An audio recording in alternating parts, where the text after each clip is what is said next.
first thing we do is we're going to make our list of possible rational roots. And this is that P and Q thing.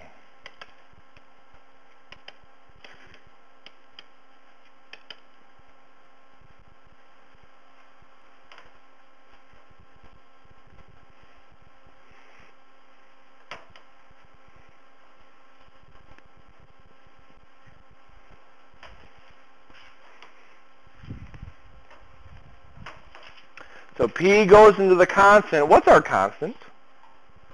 24. What numbers go into 24?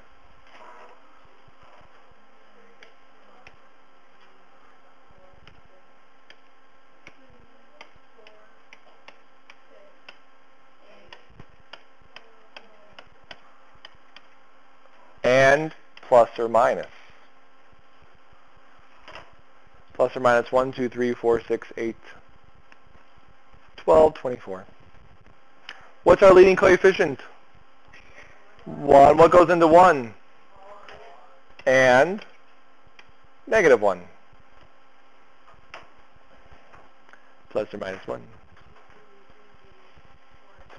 So to find the P over Q list, you take every number in the P list and divide it individually by the numbers in the Q list. Well, our Q list is 1. So 1 over 1 is 1, 2 over 1 is 2, 3 over 1 is 3. So at minimum, you're always going to get back the P list because you're always going to have a 1 in the Q list. If, however, your Q list had a 3, like if our leading coefficient was a 3, then not only would you include this list, but then you'd also have 1/3, 2/3, 4/3, 8/3. You wouldn't have to double count numbers, so you wouldn't have to write 3/3 because that's 1. So this is 1, 2, 3, 4, 5, 6, 7, 8, doubled 16 possible rational roots. So if this were before calculators, you would get to put in those 16 numbers in one at a time using synthetic division to figure out which ones work. Or we use a calculator. All in favor of calculator? Aye, because, you know, you have to get used to it now because in a couple of tests from now, you won't have one. Yay! Your third test, no calculator. All right. I've been telling you guys that for weeks. Oh, yeah, you don't need it, which means you don't have to use it. It's like the appendix. I don't have mine. I took it out myself. So what we're going to do is you're going to go into y equals, and you're going to put in this function.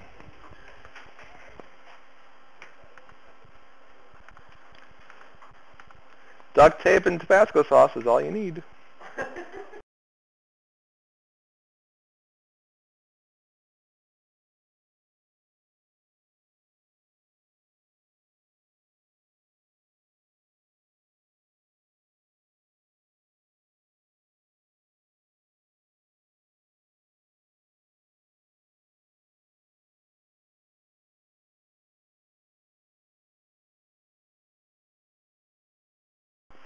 So type in your function into y equals. Now, since this does require calculator use, please double check your function.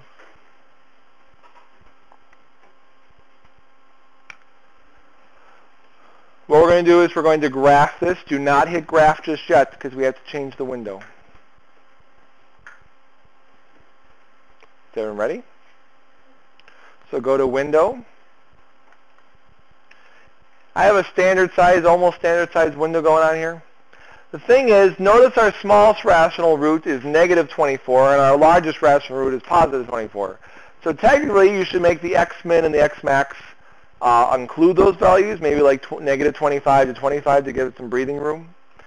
However, I really doubt I'd give you a number that large. So going from negative 10 to 10 is totally fine. As far as the y values are concerned, remember, we're trying to see where it crosses or touches, meaning where y is equal to 0. So if you want to start off with a standard size window, negative 10 to 10 in every direction, that's fine. You can adjust your window as needed. There is no scientific way of knowing how big your window is once before you hit graph.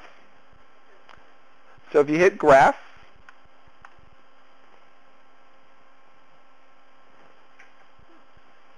there's our picture.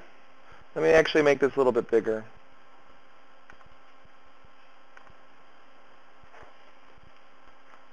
Steal. Capture selection. So looking at this graph, where does it seem to be crossing or touching? Yep, looks at -4, -2. What else? 1 and 3. Are those numbers on our list? Yep. So we're only going to use the graph to, along with our P over Q list, to know which numbers to pick. So we're going to pick those 4. Do we need to pick all 4? No. We have a 4th degree polynomial. How many times do we need to synthetically divide until we get down to a quadratic? Twice. So pick any of those 4. It doesn't matter. So which ones would you like to start with? -4? So we put -4 in the box.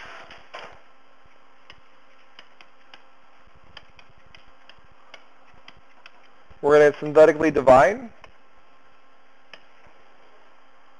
Let me move this out of the way real quick.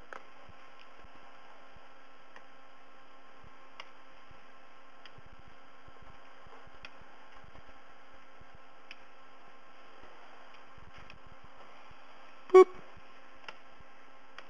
So if you were to synthetically divide with -4, you get 1, -2, -5, looks like 26, and -24.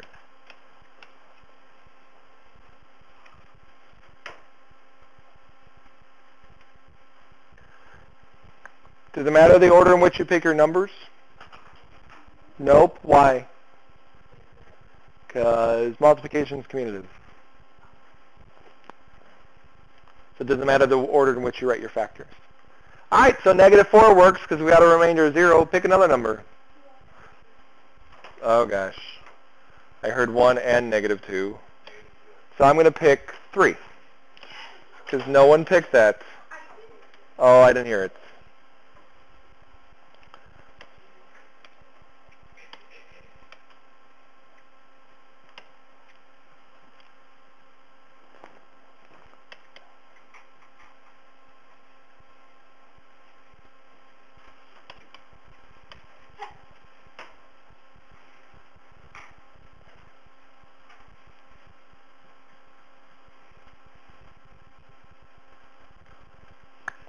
The way you go about it, the way I go about it may be different. We should result in the same factorization. So far we showed that -4 works, so what is its corresponding factor? We just showed that 3 works. What is its corresponding factor? And what is this something that we're left with? X squared plus x minus 2. Now, if you continue to synthetically divide, like you use your -2 or your +1, totally fine. But you, at minimum, want to get down to a quadratic. How does x squared plus x minus 2 factor? Yep. X minus 1, x plus 2. And that's pretty much the process. Find your P's and Q's. Using your P's and Q's in your calculator, figure out what numbers to pick.